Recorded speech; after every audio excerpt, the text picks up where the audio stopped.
Audio Jungle.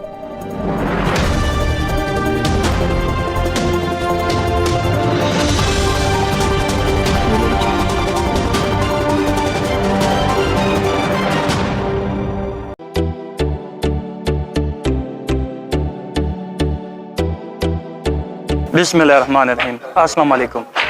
پیام خبر نیو سره زم تاسو ورور نور لمین افریدی قدرمنو کتونکو دا وخت ز موجود یم ضلع خبر لندکوتل سلطان خیل مارکیټو کې قدرمنو کتونکو لږ څنګه تاسو ته پته و چې یخنه موسم دی او کبیا مونږ یخنه موسم په حواله سره لندکوتل سیمه وګورو نو ډیر زیاته یخوي نو خلک نشي کولای چې آوټ ډور گیمونه وکړي نو نن مونږ تاسو وینو چې د سنوکر فائنل دی او بهترین نظاره تاسو ته په کیمرې په سترګه باندې تاسو ته په نظر باندې راځي خو خلک ته خوند مزه خلی دا وخت ما سره د تعمیر کریټیو بلډر سی ای او حاجی ضیاء الحق افریدی را سره موجود دی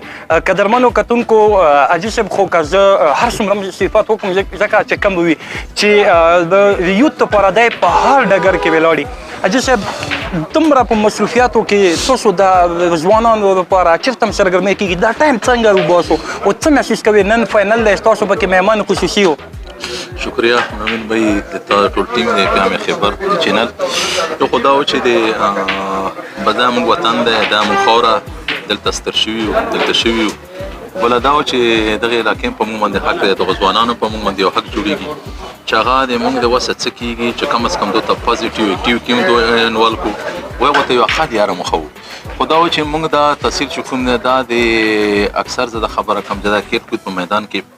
انتهایي زرخیز دی و دلته هر ځوان چې کوم دی یو قسم لا د کیل هغه جنون حد پورې دی نو چونکې دا و چې دا ژمي چوټیانې دلته کېږي ژمی دلته ټمپریچر ډېر راغورځېدلی وي د یخ علاقو کې رادرومي د دغې وجې نه هغه آوټډور غټ ګیمونه نه کېږي لکه څو ورځې مخکې موږ های سکول غټ ټورنامنټ و بیا د ترې ټورنامنټ و بیا حمزه بابا ټورنامنټ و بیا دلته پنج کې ټورنامنټ و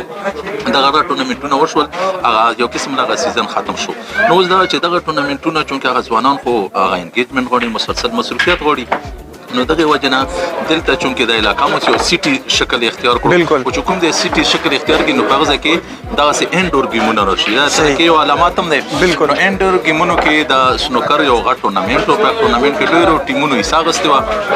هغه کې نن فائنل میچ و چې زه چې بګس پیسیات باندې هغه فائنل میچ لراغلم و خپل گیم مو شو یو کوم غټلو بلال پکې وګټلو خو زه دایم چې د پس دا چې موږ دغه وطن دغه علاقې په موږ باندې حق دی